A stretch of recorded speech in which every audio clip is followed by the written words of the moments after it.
तो देखो linear equation in two variable chapter 4 ये है।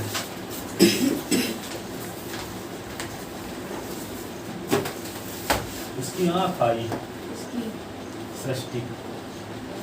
सर मेरे स्कूल में कितने बच्चों को है क्लास में हाँ सिस्टर बना करके जिसको बीमारी ना हो। हाँ, एग्जाम दोबारा ले लिया जाए, उसको बंद करके चालू करो।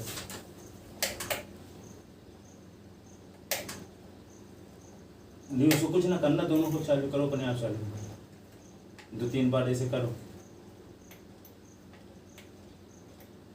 बस।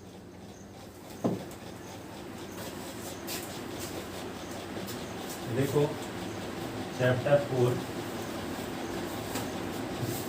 Linear equation in two variable, linear equation in two variable, ठीक है। Linear equation in two variable, ये देखो यहाँ पे सुन लो पहले, A X plus B linear equation in one variable, इसमें एक वेरिएबल, इसमें एस का कोफिशिएंट 0 नहीं होना चाहिए, ठीक है। अब जब A S plus B Y plus C equal to 0, इस टाइप का equation linear equation in two variable कहलाएगा, बशर्ते ए की वैल्यू 0 ना हो, बी की वैल्यू 0 ना हो, यानी ए और बी 0 ना हो, तभी तो दोनों वेरिएबल कहलाएंगे, देखिए वेरिएबल की इक्वेशन कहलाएगा। यदि मान लो इसको 0 कर दे, 0 S plus B Y plus C, तो बी वाई प्लस सी एक वेरिएबल की इक्वेशन हो, अथवा इसको 0 कर दिए तो A S plus 0 Y plus C, तो यहाँ पे क्या होगा ए एस प्लस सी, ये भी एक वेरिएबल की इक्वेशन कहलाएगा। तो यहाँ कहता है कि ए और एस और वाई कोफिशिएंट 0 ना हो, एक्स और वाई की कोफिशिएंट दोनों 0 के इक्वल ना हो, तभी वो कहलाएगा linear equation in two variable. और इसमें एस की पावर 1 है, वाई की पावर 1, दोनों वेरिएबल की पावर 1 होनी चाहिए, 1 से अधिक नहीं होनी चाहिए, ठीक है। नहीं तो लीनियर इक्वेशन नहीं कहलाएगा, फिर क्वाड्रेटिक इक्वेशन कहलाएगा, क्यूबिक इक्वेशन कहलाएगा, ठीक है। तो क्या हो, कोई इक्वेशन यदि A S plus B Y plus C equal to 0 type का हो और ए और बी की वैल्यू 0 ना हो, ए और बी की वैल्यू 0 ना हो, इस टाइप की इक्वेशन को कहते हैं linear equation in two variable, linear equation in, ठीक है। इसकी डेफिनेशन लिखते हैं, any equation of the type, any equation of the type is called, any equation of the type A X plus B Y plus C equal to 0 where A is not equal to 0, B is not equal to 0 are real number,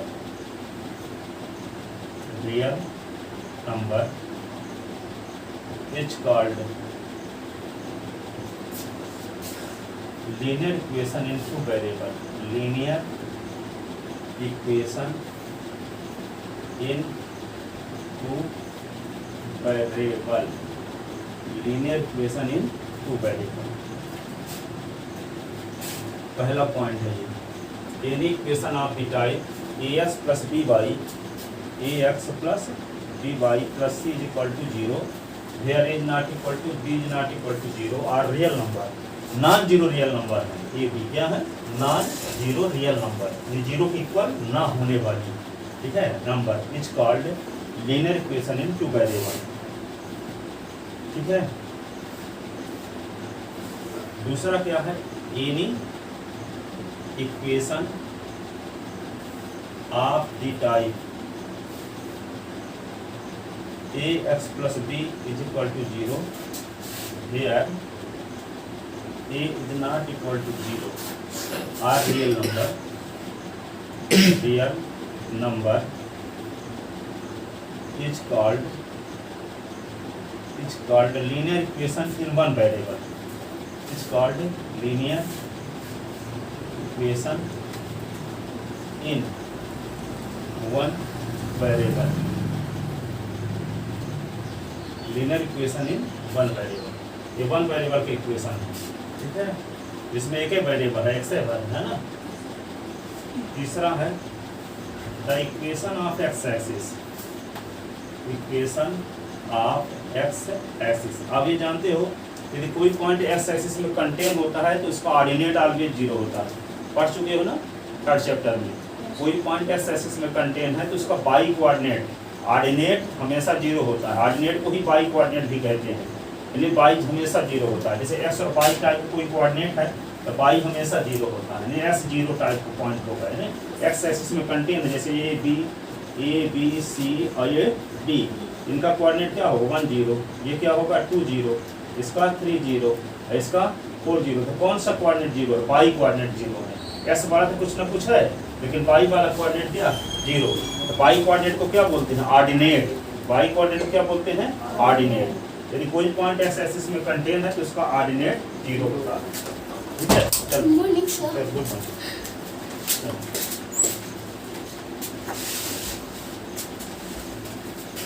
देखो chapter 4 की शुरुआत, linear equation in two variable. देखो जल्दी से,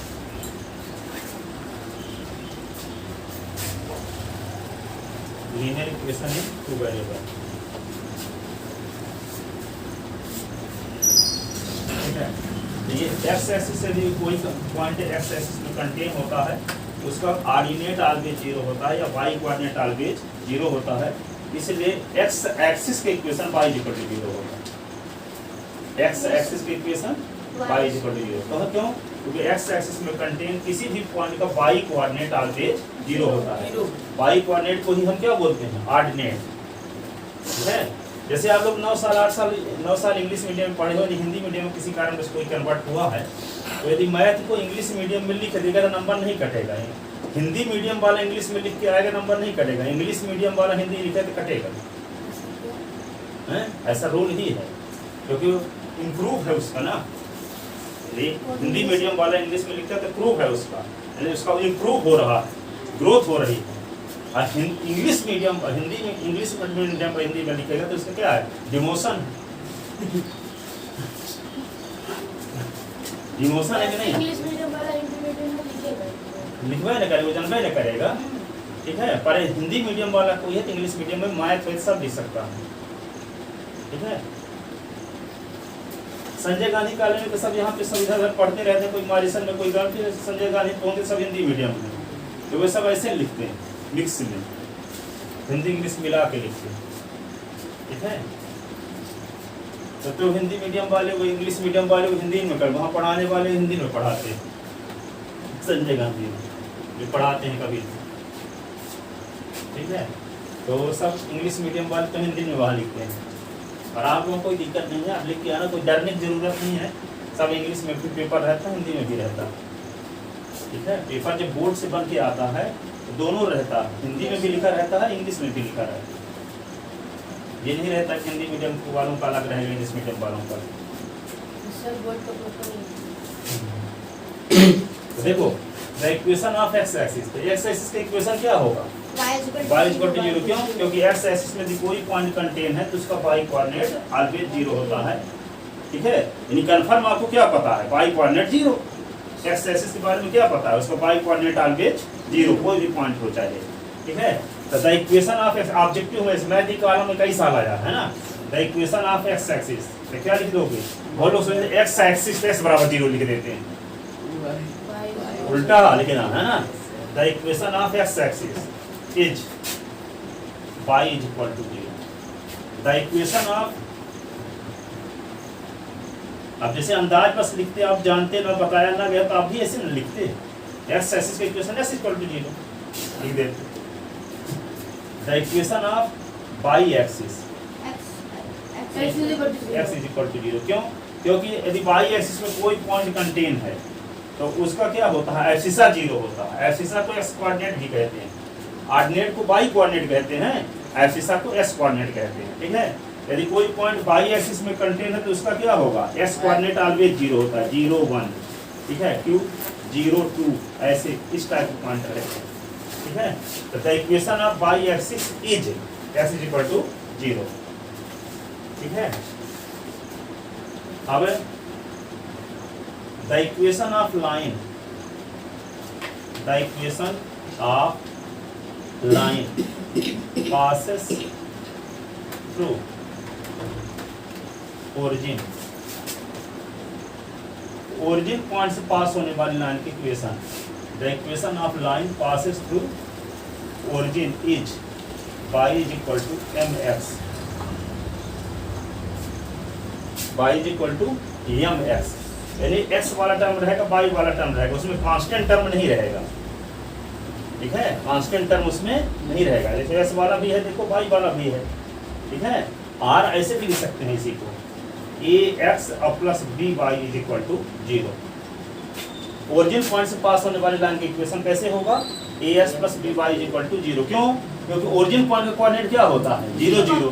तो S के स्थान पे 0 लिख दो, वाई के स्थान पे 0 लिख दो, तो दोनों साइड इक्वल रहेगा कि नहीं रहेगा। यानी कहने का मतलब ओरिजिन पॉइंट का कोऑर्डिनेट इसको सेटिस्फाई कर रहा है। सेटिस्फाई करने का मतलब क्या होता है, संतुष्ट कर रहा। संतुष्ट करने का मतलब ये होता है कि उस पॉइंट को पुट करने से दोनों साइड सेम रहे, उस पॉइंट को पुट करने से दोनों साइड सेम रहे, तो कहेंगे वो सेटिस्फाई कर रहा है इसको। जैसे मान लो s plus Y is equal to 3 है, तो यहाँ पे 1 और 2 इसको सेटिस्फाई कर रहा है। ये पॉइंट कैसे पता चला कि सेटिस्फाई कर रहा है, s के स्थान पे 1 लिख दो, y के स्थान पे 2 रख दो, तो दोनों साइड सेम रहेगा।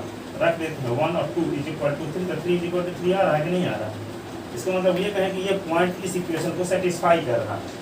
ठीक है, जैसे मान लो यहाँ पे लिखा है क्या, x plus Y is equal to 7 लिखा है, तो यहाँ पे क्या लिख दें, 1 लिख दें और 6, तभी 7 आएगा। इसका मतलब 1 6 इसको सेटिस्फाई कर रहा है। फिर क्या लिख सकते हैं, 2 और 4, तो 2 और 4 इसमें लिख दो, इसके स्थान पे 2 और 4 नहीं आएगा ना, 3 कर दो, 3 और 4 तभी सेटिस्फाई करेगा, दोनों साइड सेम आएगा, नहीं आएगा। तो कहेंगे ये पॉइंट भी इस इक्वेशन को सेटिस्फाई कर रहा है। तो सेटिस्फाई करने का मतलब क्या हुआ, उस पॉइंट को उस लाइन इक्वेशन में पुट कर दो एस वाई के स्थान पे, तो दोनों साइड सेम बना रहता है, तब कहेंगे कि वो पॉइंट उसको सेटिस्फाई कर रहा है। ये सेम नहीं बना रहता तो सेटिस्फाई नहीं कर रहा। ठीक है, अब ये सेटिस्फाई कर रहा है, इसका मतलब ये लाइन इस पॉइंट से पास होती है, और सेटिस्फाई नहीं करता तो पास नहीं होता। ठीक है, तो ये लाइन ओरिजिन पॉइंट से पास होगी। क्यों? क्योंकि एस वाई के स्थान पे 0 0 रखो ना, a इंटू 0 b इंटू 0, तो ये 0 इज इक्वल टू 0, दोनों साइड सेम है ना। इसका मतलब ये लाइन कहाँ से पास होगी, ओरिजिन पॉइंट से। ये भी s के स्थान पे 0 लिख दो, y के स्थान पे 0 लिख दो, m इंटू 0 0 है ना रहेगा, यहाँ पे 0, तो 0 बराबर 0, तो ये भी ओरिजिन पॉइंट से पास होगी। जब कांस्टेंट, अब जैसे मान लो ये लिख दिया जाए y is equal to 3s plus 7, तो ये लाइन ओरिजिन पॉइंट से पास नहीं हो रही है, क्योंकि हम 0 0 पुट करते हैं s y के स्थान पे, ये 0 होगा 3 इंटू 0 प्लस 7, तो 0 इज इक्वल टू 7 आ रहा है। ट्रू कहाँ है, फॉल्स कंडीशन आ गई, 0 7 इक्वल होता है क्या। ठीक है, तो यहाँ फॉल्स कंडीशन आ रही है, इसका मतलब ये y is equal to 3s plus 7 जो है ओरिजिन पॉइंट से पास नहीं होता। इस प्रकार हम एक स्टैंडर्ड फॉर्म में लिख सकते हैं कि y is equal to mx plus c, ये ओरिजिन पॉइंट से पास नहीं होता। c कोई कांस्टेंट नंबर है, कोई नंबर है। ठीक है, तो इस टाइप की जो लाइन होगी ओरिजिन पॉइंट से पास नहीं होगी, और इस टाइप की लाइन ओरिजिन पॉइंट से पास होगी। ठीक है, the equation of x axis लिख लिए, y is equal to 0, the equation of y axis s is equal to 0, the equation of line passes through the origin y is equal to mx अथवा as plus by is equal to 0। इसमें आता है right the answer in one word. ठीक है, one word या one sentence, तो ऐसे पूछ दिया जाता है, right the equation of line passes through the origin y is equal to ms अथवा as plus by is equal to 0। ठीक है, right the equation of x axis, तो लिख दोगे क्या, y is equal to 0। Right the equation of y axis, s is equal to 0। Right the equation of right the linear equation of two variable, right linear equation in two variable, as plus by plus c is equal to 0। ठीक है, इसके अलावा भी सब कोई हो सकता है ना, इसके अलावा भी कोई हो सकते हैं, ऐसे भी लिख सकते हो ax plus b y is equal to c, ts plus q y is equal to r लिख सकते हो, पर स्टैंडर्ड फॉर्म यही है, ज़्यादा फेमस नाम। ठीक है, ज़्यादा फेमस नाम यही है as प्लस b y, जो किताब में लिखा है NCERT। ठीक है, जो NCERT में लिखा वही लिख रहे हैं, दूसरा नहीं लिख रहे। ठीक है, तो देखो ये आ गया इक्वेशन ऑफ लाइन। अब देखो यहाँ पे कोई लाइन यदि एक्स एक्सिस के पैरेलल है तो उसका इक्वेशन किस टाइप का होगा, इतना लिख लें। ये 4 नंबर कैसे लिखिए, 1 2 3 4, ठीक है ना, और ये 5 होगा। अब 6 नंबर लिखो, the equation of line parallel to x axis, the equation of line parallel to x axis parallel to x axis. देखो एक्स एक्सिस के पैरेलल लाइन होती है जो, जैसे आपको अब ये बताया गया था, अभी इधर तो लिख चुके हो ना,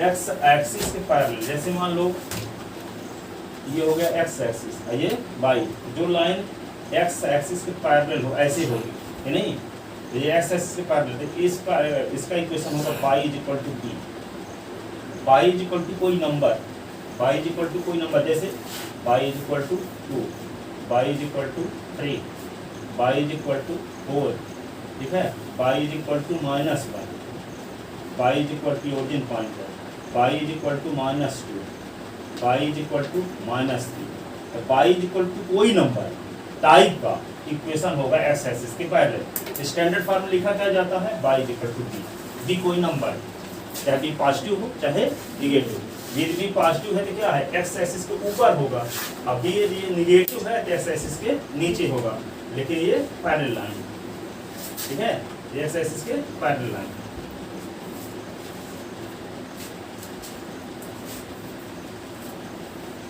जैसे दो पैरेलल लाइन को एग्जाम्स जो बोल रहे थे, दो पैरेलल लाइन को क्या जितना बढ़ाया जाएगा कभी नहीं काटेंगे, वे एल्जेब्रिक स्ट्रक्चर जो उसको बिना प्रूफ किए ट्रू मान लिया जाए उसको एग्जाम्स बोलते हैं, ठीक है। जैसे मान लो ये हाँ, जैसे मान दो लाइन को हम चाहे जितना बढ़ा देंगे कभी एक दूसरे को नहीं काटेगी, इसको प्रूव नहीं करना है, ये ध्यान है, ठीक है, जिसको बिना प्रूफ किए ट्रू मान लिया जाए उसको एग्जाम्स बोलते हैं, ठीक है। तो यहाँ पे उसको डिटेल लिखवाएंगे, 5 ठो हैं वे और 7 ठो। तो देखो the equation of line parallel to x axis, x axis parallel line किस टाइप की होगा, y is equal to b type, y is equal to b type. देख लो इसके चित्र भी बना लेना, समझ जाओगे, y is equal to 1, y is equal to 2। अब जैसे मान लो यहाँ से यहाँ तक डिस्टेंस 1 है, तो लिख देंगे y इज इक्वल टू 1, यहाँ से यहाँ तक की डिस्टेंस 2 है तो y इज इक्वल टू 2, यहाँ से यहाँ तक डिस्टेंस 3 है तो इसको y इज इक्वल टू 3, यहाँ से यहाँ तक डिस्टेंस क्या है 4 है तो y इज इक्वल टू 4। अब ये माइनस निगेटिव डायरेक्शन में है, y is equal to 1 distance तो y is equal to -1, y is equal to -2, y is equal to -3। तो लिखेंगे कैसे, the equation of line parallel to x axis is y is equal to b, here b is any number, here b is any real number, real number, ठीक है। अब 7 number लिखो, the equation, इसमें भी उल्टे दिख रहा है ना, the equation of line parallel to x axis, x axis है तो y is equal to b, अब y एक्सिस है तो s is equal to a, s is equal to a, x axis के पैरेलल लाइन लिखना है तो y is equal to b, अब y एक्सिस के पैरेलल तो s is equal to a। The equation of line parallel to y axis is x is equal to a, where a is any real number, जैसे इसका diagram बनाए देते हैं समझ जाओगे ज़्यादा। जैसे एक्स एक्सिस है, ये y एक्सिस है, ओरिजिन y डैश, तो y एक्सिस ये है, इसके पैरेलल लाइन जब खींचोगे तो क्या होगा, जैसे मान लो y एक्सिस के पैरेलल तो y एक्सिस भी होगा, कोई लाइन खुद के पैरेलल होती है, वही लाइन खुद के पैरेलल होती है। आप जानते हैं तो y एक्सिस की इक्वेशन क्या होता है, s is equal to 0, y axis की इक्वेशन लिखा रहता है s is equal to 0, s is equal to 0 क्यों है, क्योंकि y एक्सिस से डिस्टेंस 0 है, लेकिन y एक्सिस से किसी लाइन की डिस्टेंस 1 हो जाए तो इसको लिख देंगे s इज इक्वल टू 1। किसी लाइन की y एक्सिस से डिस्टेंस 2 हो जाए तो इसको s इज इक्वल टू 2। किसी लाइन की y एक्सिस से डिस्टेंस 3 हो जाए तो क्या लिखेंगे, s इज इक्वल टू 3, ठीक है। y एक्सिस से डिस्टेंस 4 हो जाए तो s is equal to 4। Negative direction में हो तो क्या लिखोगे, s is equal to -1, s is equal to -2, s is equal to -3। तो कुल मिला के s इज इक्वल टू कोई नंबर टाइप की होगी, ठीक है, वही लिखा गया s इज इक्वल टू कोई नंबर। तो समझ जाओ लाइन किसके पैरेलल होगी, y एक्सिस के, ये y एक्सिस है कि नहीं है, ये y एक्सिस, ये लाइन क्या है y एक्सिस के पैरेलल। तो बाई एक्सिस के पैरेलल किस टाइप के होते हैं? एस इज इक्वल टू कोई number, x is equal to कोई नंबर, नंबर कुछ भी हो सकता है पॉजिटिव नेगेटिव। यदि एस इज इक्वल टू 0 है इसका मतलब बाई एक्सिस की बाई एक्सिस से डिस्टेंस 0 है, और यहाँ पे इसकी क्या है? बाई एक्सिस डिस्टेंस 1 है, इसकी डिस्टेंस 2 है, एस इज इक्वल टू 2, इसकी डिस्टेंस 3 है, एस इज इक्वल टू 3, लेकिन बाई एक्सिस की बाई एक्सिस से डिस्टेंस 0 है, इसलिए क्या लिखते हैं? एस इज इक्वल टू 0, ठीक है ना? इसीलिए पहले लिखवाए थे बाई एक्सिस की equation s is equal to 0। लिख लिया इतना। अब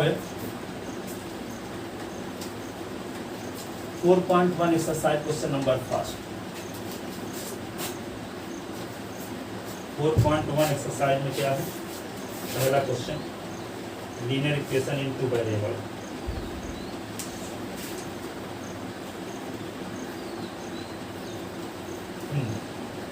ये लिखा है the cost of a notebook.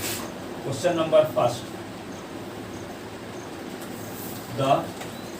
कहता है कि एक नोटबुक की जो कीमत है वो एक पेन की कीमत का 2 गुना। नोटबुक की कीमत पेन की कीमत का 2 गुना, ठीक है? मान लो आप कॉपी कोई खरीदते हो तो कॉपी की कीमत पेन की कीमत से 2 गुनी है। इसके लिए लीनियर इक्वेशन बनाइए जो वेरिएबल। सेंस समझ गए? एक वो कॉफी खरीदते हो उसकी जो कीमत है वो पेन की कीमत की 2 गुनी है। यदि पेन की कीमत है 25 रुपए तो कॉपी की कीमत क्या होगी? 50। पेन की कीमत 5 रुपए तो कॉपी की कीमत क्या होगी? 10।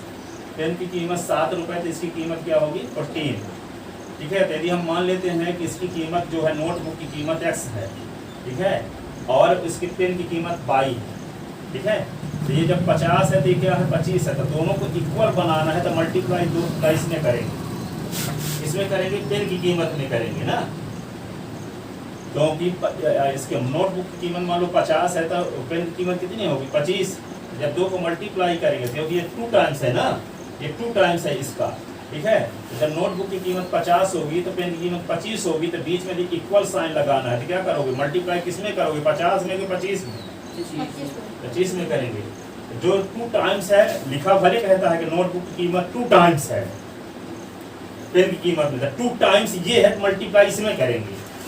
अब उल्टा समझ में आना चाहिए, क्यों उल्टा करते हैं ऐसा? 2 टाइम्स तो ये है पर मल्टीप्लाई 2 का इसमें करते हैं, क्यों करते हैं? बीच में इक्वल लगाने के लिए, दोनों को इक्वल बना। इक्वेशन कब बनेगा? जब इक्वल साइन बनेगा, जैसे as + by + c = 0, equal sign बीच में लगता है ना कहीं ना कहीं, या कि ऐसे भी लिखो as + by = c, तो इक्वल साइन तो लगता है। तो linear equation in two variable बनाने के लिए क्या करेंगे? बीच में इक्वल साइन लगाना जरूरी है। तो मान लेते हैं कि नोटबुक की कीमत x है और पेन की कीमत y है, according to question s = 2y, s = 2y। तो जब s = 2y तो यहाँ पे क्या होगा? 2y को इधर ले आओ, तो s - 2y = 0। This is linear equation in two variable और गिवन स्टेटमेंट, ठीक है? दिए गए स्टेटमेंट के लिए ये लीनियर इक्वेशन होगा 2 वेरिएबल का, ठीक है? यहाँ पे ये s क्या माने हैं हम? नोटबुक की कीमत, और y क्या माने हैं? एक पेन की कीमत, ठीक है? तो नोटबुक की कीमत क्वेश्चन में कहता है 2 टाइम्स है पेन की कीमत का, तो जब पेन की कीमत में 2 को मल्टीप्लाई कर दें तो दोनों इक्वल हो जाएंगे, ठीक है? दोनों इक्वल होगा। अब 2y को इधर लाए तो s - 2y = 0, ठीक है? समझ में आया? तो लिखोगे क्वेश्चन नंबर फर्स्ट 4.1 का लिखोगे कैसे? Let the cost of one notebook be x RSX and cost of one pen be RSY according to question प्रश्नानुसार x is equal to 2y, s is equal to 2y implies s minus 2y is equal to 0. This is linear equation for given statement. This is linear equation in two variables. This is linear equation in two variable for given statement for given statement. This is linear equation into variable for given statement. Let the cost of one notebook be RSX और cost of one pen be RSY. According to question, प्रश्न जैसे कहता है प्रश्नानुसार notebook की कीमत जो है pen की कीमत की 2 गुनी है, इसलिए पेन की कीमत में 2 का मल्टीप्लाई कर दें, दोनों इक्वल होगा तो y को इस साइड में ले आएंगे, ठीक है। वैसे जब इसकी 2 गुनी है तो s is equal to y होगा ना, वैसे तो ये तो लीनियर इक्वेशन कहलाएगा नहीं। जब इसकी कीमत 2 गुनी है इसकी कीमत से तो s वाला बड़ा ना होगा। हमें नोटबुक की कीमत को s माने हैं और पेन की कीमत को y माने हैं। यदि हम यहाँ इक्वल साइन नहीं लगाते तो x is greater than y होगा, तो ये लीनियर इक्वेशन इन 2 वेरिएबल नहीं है। लीनियर इक्वेशन आप 2 वेरिएबल कहने के लिए यहाँ होना जरूरी क्या है, इक्वल साइन। क्या होना चाहिए, इक्वल साइन। ये जब 2 टाइम्स है तो इसमें 2 का मल्टीप्लाई कर देंगे तो दोनों इक्वल हो ही जाएंगे, ठीक है। जैसे मान लो ये 60 है, ये 30 है, तो वैसे 60 बड़ा है 30 से, लेकिन कहते हो कि 60 को 30 के बराबर कहने के लिए 30 में 2 को मल्टीप्लाई करना पड़ेगा, तो दोनों बराबर हो जाएगा। तब क्या लिखना पड़ेगा, 60 इज इक्वल टू 2 इंटू 30 लिखना पड़ेगा। तो 60 का काम कौन कर रहा है, x से, और ये 30 का काम कौन कर रहा है, y। तो दोनों इक्वल कब होगा, जब y में 2 का मल्टीप्लाई करेगा। समझ में आया। इस टाइप के बहुत सारे क्वेश्चन हैं 10th क्लास में, इसमें एक क्वेश्चन दिया, ठीक है। चलो अब देखो इसका दूसरा क्वेश्चन क्या है 4.1 का। 4.1 एक्सरसाइज, क्वेश्चन नंबर ये फर्स्ट था, अब क्वेश्चन नंबर सेकंड देखते हैं।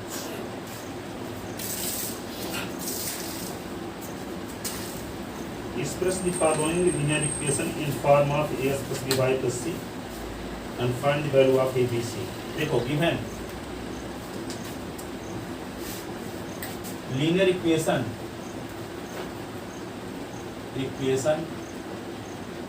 in 2 वेरिएबल,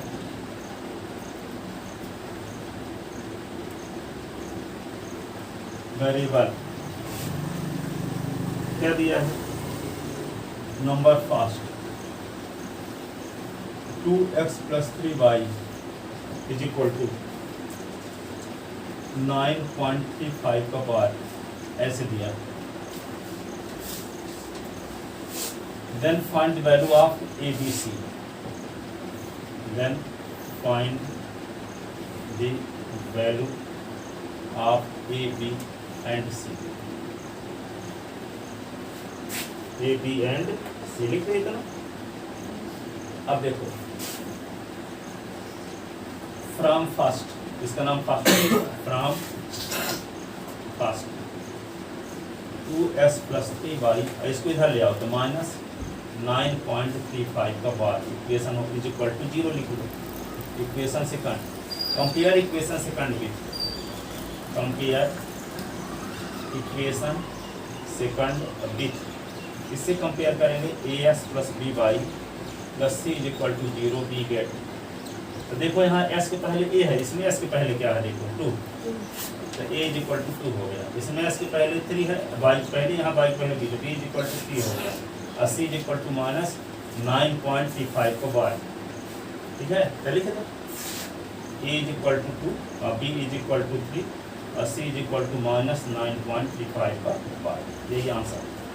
ABC वैल्यू निकालनी कंपेयर करके। दूसरा पार्ट इसमें दिया है x minus y upon x minus y upon 3 minus 10 is equal to 0। इसको क्या लिख सकते हैं, x माइनस 1/3 और y minus 10 is equal to 0। Equation first, compare equation first with, compare equation first with, इससे करेंगे as plus B Y plus C is equal to 0 we get. a की value क्या है, s के पहले देखो कौन नंबर, कुछ नहीं तो क्या माना जाएगा 1, ठीक है। तो a is equal to 1, b is equal to minus 1/3, c is equal to minus 10, c is equal to minus.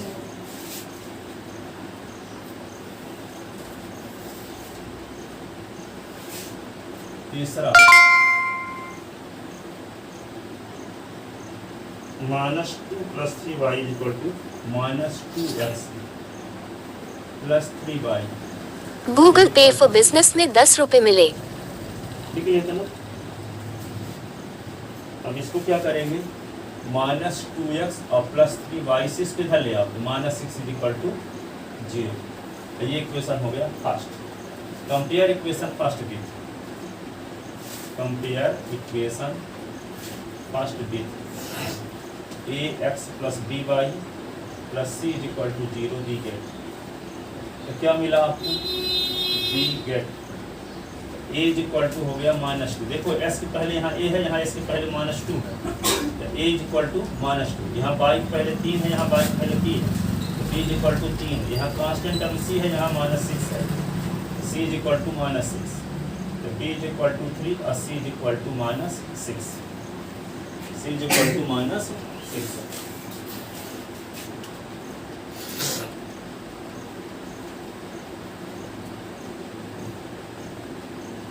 Four number question ये है, x = 3y,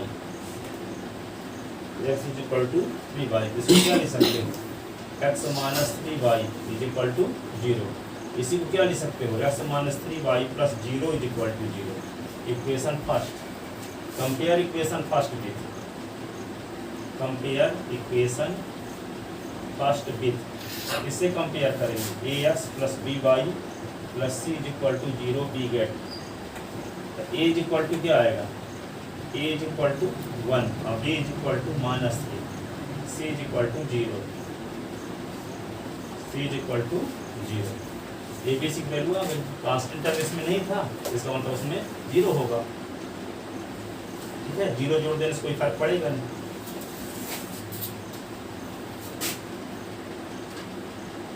फिफ्थ नंबर ये है, s = 2x = -5y।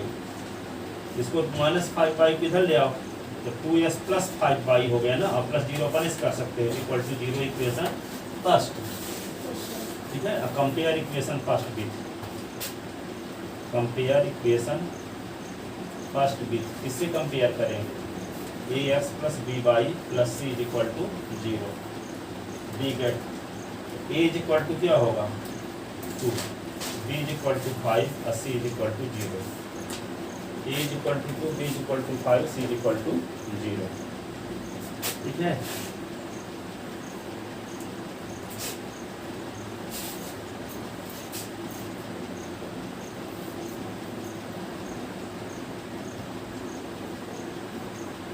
नौवीं से 12वीं तक की मैथ में कुछ है ही नहीं, बस अब एक ही शर्त है, 2 शर्त है। किसी दिन गैप ना करो, हर संडे टेस्ट देने आओ, चाहे 5 नंबर पाओ।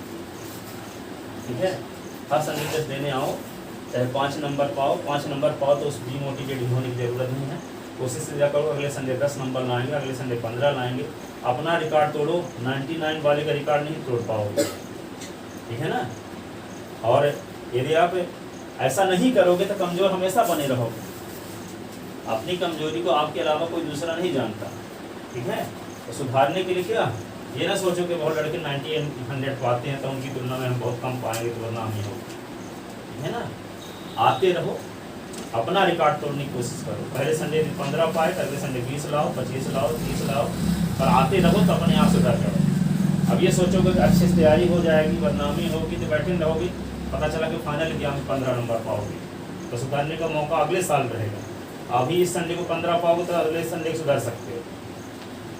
ठीक है, अब 9th क्लास से क्या होता है, शासकीय स्कूल में भी आप पढ़ोगे तो बोर्ड से पेपर आएगा, कॉपी भी दूसरे स्कूल में चेक होती है, एकदम बोर्ड रहता है।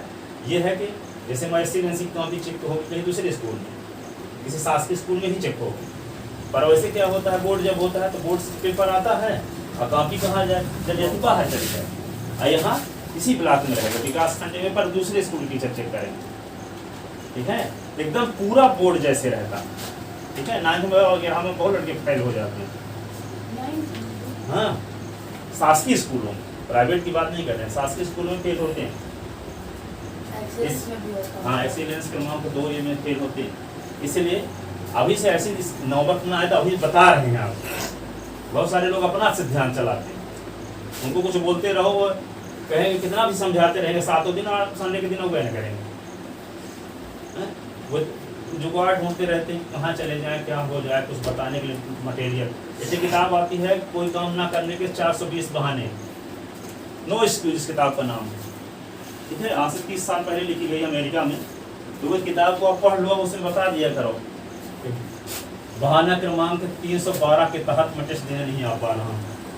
हम समझ जाएं 312 क्या है, ठीक है। जितने बहाने बनाए जा सकते हैं आदमी के द्वारा सब लिखे गए, ठीक है। जैसे जो कोई काम आपको करना चाहिए, करना चाहते हो, तो उसके लिए नहीं। जैसे मान लो आपको कहा जाए कि आपको रीवा जाना है, तो क्या बोलोगे? क्यों जाना? नहीं बोलोगे। क्यों जाना? पहला क्वेश्चन क्या होगा? क्यों? अरे आपका क्यों स्ट्रांग है, टेस्ट देने आओगे आप। क्यों स्ट्रांग नहीं है तो नहीं आओगे। अब मान लो क्यों का आंसर देते हैं, कहते चलो समझिए पिक्चर देखने चलते हैं, तो नहीं जाओगे आप, उसको प्राथमिकता नहीं दोगे। पर ये कहा जाए कि आप रीवा जाओगे आज और 12 बजे तक में पहुंच जाओगे रीवा, तो आपको 50,000 रुपए की नौकरी लग जाएगी। क्या बोलोगे फिर? अब कहोगे कि पैसा नहीं है, क्या बोलोगे? बोलोगे पैसा नहीं है? नहीं बोलोगे। ये भी बोलोगे, ये नहीं कहोगे कि बस नहीं मिलेगा, कोई बहाना नहीं रहेगा। बोलोगे टाइम नहीं है, स्कूल जाना है, ऐसा नहीं बोलोगे। बोलोगे जिसका स्ट्रांग ड्रीम है वे क्यों, जिसका परफेक्ट पता है वे हर काम करते हैं, जिनका क्यों पता नहीं है वे सब ढीला ढाला काम करेंगे, कोई काम ढंग का नहीं करेंगे, ठीक है। तो आप लोग क्यों बताएं क्या है? आपका गोल ये होना चाहिए कि 12वीं क्लास में एमपी में प्रथम स्थान लाना या टॉप 10 में आना, ये गोल बनाओ, ठीक है। तो गोल आदमी की बॉडी को एक्शन करने के लिए मजबूर करता है। भले न लाओगे टॉप 10 में, पर उसी के समकक्ष रहेगा। आइए कि गोल ये है पढ़ेंगे पास होंगे तो ठीक है, अगले साल भी पढ़ेंगे हैं। आप बोलो दो, एक स्टूडेंट ये है गोल बनाता है कि मध्य प्रदेश में प्रथम स्थान लाएंगे, एक गोल बनाता है पढ़ेंगे पास होंगे तो ठीक है, नहीं अगले साल भी पढ़ेंगे। दोनों में कौन ज्यादा मेहनत करे बताओ? भले न लाए टॉप 10 में, पर समकक्ष आएगा, 90% आ जाएगा तो कम है, ठीक है। तो आदमी का जो गोल होता है उसकी बॉडी को एक्शन करने के लिए मजबूर करता है। जितने लोग टॉप पे पहुंचे हैं उनका गोल स्ट्रांग था। वो बैठे थे प्रयोगशाला में, बल्ब बनाना 10,000 बार प्रयोग किए, फेल हो गए 10,000 से ज्यादा बार। उसे मीडिया वाले क्वेश्चन पूछे कि आप 10,000 बार असफलता के बारे में बताओ, जानते हो क्या बोला थॉमसन एडिसन? 10,000 ऐसे तरीके हैं जिस तरीके से बल्ब बन ही नहीं सकता। इधर प्रयोग किया था, है ना। अब उसको करने का मन कर, प्रयोगशाला में बैठा है, सुबह 6 बजे 4 बजे घुस गया, 12 बजे रात तक बैठा है, वहीं पे खाता पीता है, वहीं पे टेबल में सो भी जाता है। ऐसे आप भी करो ना, जितना वो फेमस हुआ उतना आप भी फेमस हो जाओ। ये सब करना पड़ेगा।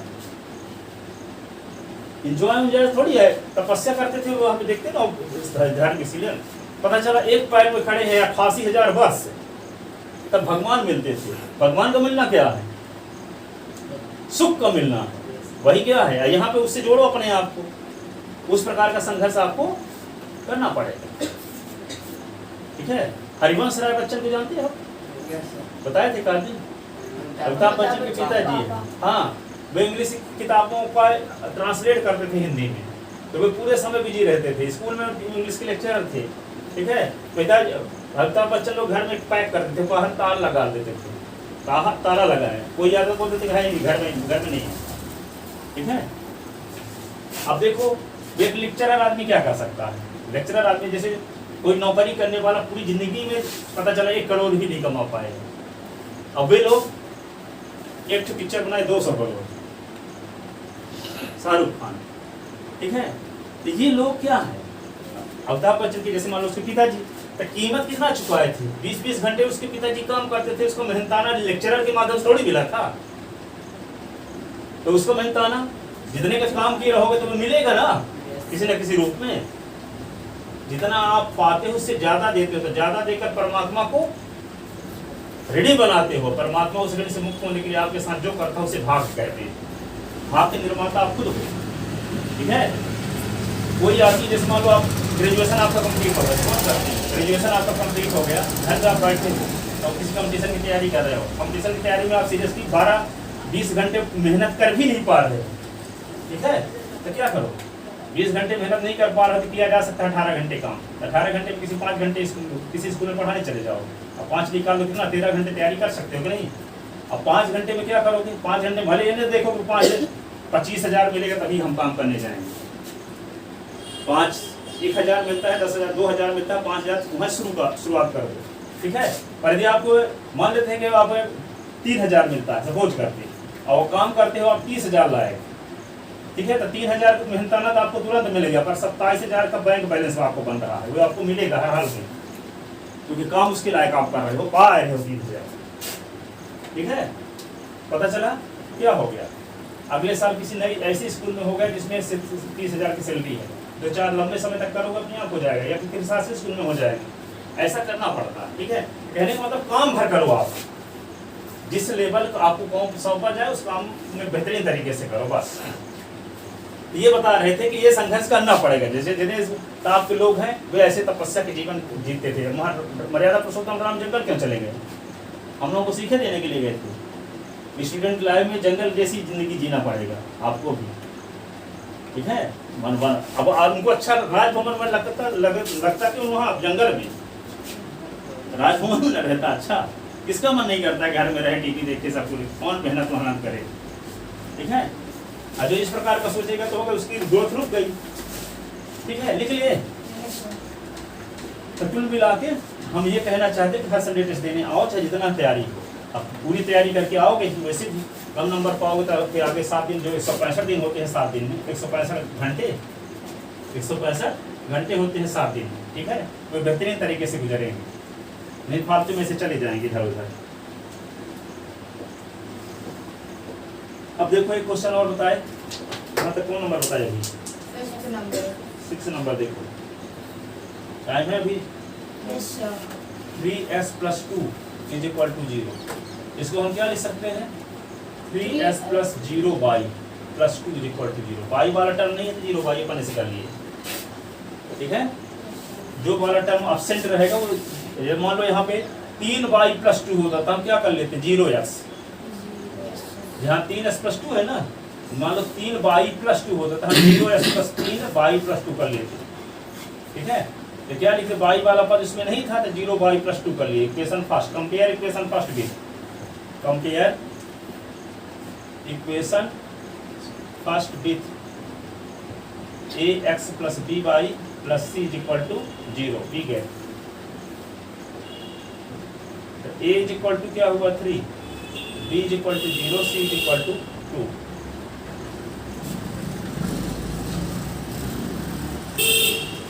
यही ना।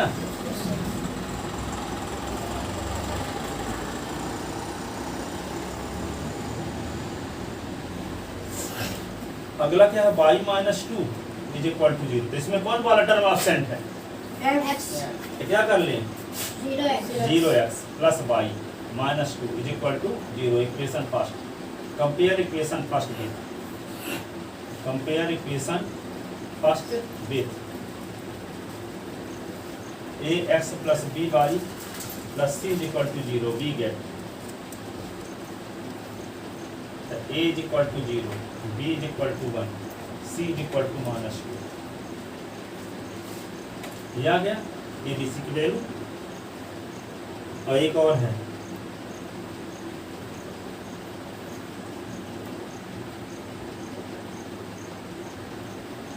टू एस = 5 कर दो, 5 को उधर ले आओ, तो 2s - 5 = 0। इसमें कौन पद एब्सेंट है, y वाला, तो क्या कर लोगे, 2s + 0y - 5 = 0। Compare equation first with, compare equation first with, compare equation first with ax + by + c = 0, we get. a = 2, b = 0, c = -5, a = 2, b = 0, c = -5, ठीक है।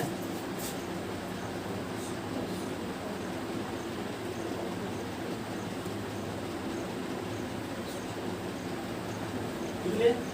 वो हरिवंश राय बच्चन की जो बात हम बताए थे अधूरी छोड़ दिए। इसका मतलब ये कि वो टीचर से आप सुपरस्टार तक पहुंचा दिए अपने बच्चे को, नहीं है? एक्टर बन गया। उसकी बाद फिर पतोह आई तो वे जया बच्चन में भी अभिनेत्री थी, फिर ऐश्वर्या राय आई में भी अभिनेत्री थी। वे लोग 4-4 बंगला लेकर के आए। उसका बच्चा भी, अभिषेक बच्चन भी। सभी कहने का मतलब कि उसका मेहनताना इस रूप में मिलता है। तो ये नहीं कह सकता कोई आदमी कि हम ये बड़ा काम नहीं कर सकते। हर एक काम हर एक आदमी कर सकता है, बशर्ते उसको जो काम सौंपा गया है उस काम को पूरा ईमानदारी के साथ पूरे टाइम लगाए। जैसे आप पढ़ने का काम दिया गया, आप क्या करो, आपके पास ये नहीं है कि एक्टर बनने का क्या तरीका है, लेकिन आपको बनना है तो वहाँ निगाह वहाँ पर जमाए रहो, पर काम करो अपने पढ़ाई वाला। सुबह 6 बजे से लेकर के रात 12 बजे तक आप पढ़ाई में बिजी रहो, और आपका जो गोल हो वहाँ पर निगाह रखे रहो। ऐसी परिस्थिति पैदा करेगा प्रकृति, आप वहाँ पहुँच जाओगे धीरे धीरे।